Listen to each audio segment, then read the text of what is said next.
खबर शिमला से है, जहां प्रदेश में विधायक निधि समय पर न जारी होने के कारण जनप्रतिनिधियों को आम जनता की मदद करने में भारी कठिनाइयों का सामना करना पड़ रहा है।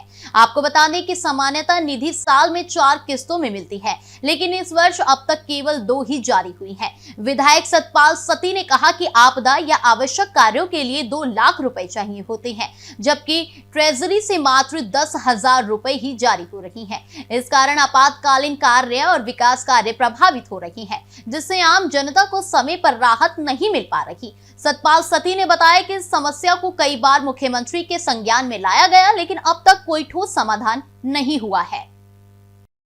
अगर देखा जाए, प्रत्येक विधानसभा क्षेत्र के निवासियों की एक उम्मीद होती है विधायकों से कि उनकी समस्या को हल किया जाए, लेकिन जिस तरीके से जो देखा जा रहा है, जब से कांग्रेस सरकार आई है, अक्सर देखा जा रहा है जो विधायक निधि है वो समय पर नहीं पहुंच रही, जिसके चलते जो विधायक है वो अपने विधानसभा क्षेत्र में लोगों की मदद नहीं कर पा रही। इस समय हमारे बीच मौजूद है विधायक सतपाल सत्ती जी, इनसे जानना चाहेंगे। जी सर, जिस तरीके से लगातार देख रहे हैं विधायक निधि हमेशा ही लेट हो रही है, क्या मुख्य कारण मान रहे हैं और कितना प्रभाव इसमें पड़ रहा है?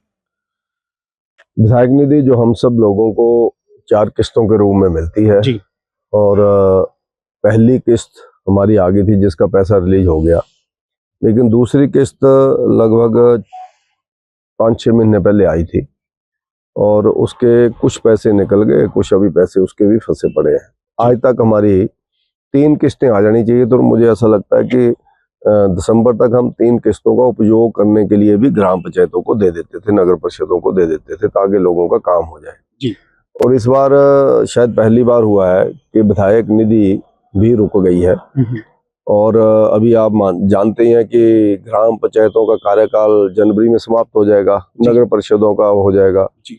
तो उसके बाद पैसा अनस्पेंट मनी पड़ा रहेगा। पंचायतों के चुनाव कब होने कब नहीं होने, नगर परिषदों के कब होने कब नहीं होने, ये भी असमंजस की स्थिति बनी हुई है जी। तो इस साल का पैसा अगर समय पर गवर्नमेंट देती है तो हम जल्दी दे करके काम करवा सकते हैं, क्योंकि हम लोगों से अलग अलग जगहों पर रास्तों के लिए और विशेष रूप से हिमाचल प्रदेश के अंदर जो बाढ़ आई थी, जो हमारा आपदा आई है, आपदा के कारण जो नुकसान हुआ है डंगों का, मकानों का, रास्तों का, सड़कों का, वहां पर कहीं डंगा लगाने के लिए, कहीं रास्ता बनवाने के लिए पैसा मांग रहे हैं, लेकिन हम लोग दे ही नहीं पा रहे हैं क्योंकि पैसा ही नहीं है किसी के पास। तो इससे संबंधित हम लोग माननीय मुख्यमंत्री जी से धर्मशाला में दोनों पार्टियों के विधायक मिले थे जी। तो उन्होंने कहा था कि मैं जल्दी करूंगा, लेकिन अभी तक नहीं हो पाया जी। अगर देखा जाए विधानसभा क्षेत्र में भी कितने लोग ऐसे हैं सर जिनका जो मकान पूरी तरह से क्षतिग्रस्त हुआ या डंगे लगने को, कितना कार्य लगभग? काफी है जी, हमारे उन्ना में भी है, वहां पर भी, और पहाड़ों में तो आपको पता ही है, मंडी, कुल्लू, बिलासपुर, चंबा, हमीरपुर, कांगड़ा, इधर सारा बिलासपुर से लेकर के शिमला तक तो सब जगह दिक्कत है। कहीं ऐसा ना हो कि अगली बरसात में लोगों के मकान गिर जाए, फिर हम लोगों को मकानों का पैसा देना पड़ेगा और ज्यादा लगेगा। डंगे का अगर हम लोग दे देंगे तो मकान रुक जाएगा जी। और आदमी बेघर होने से बच जाएगा जी।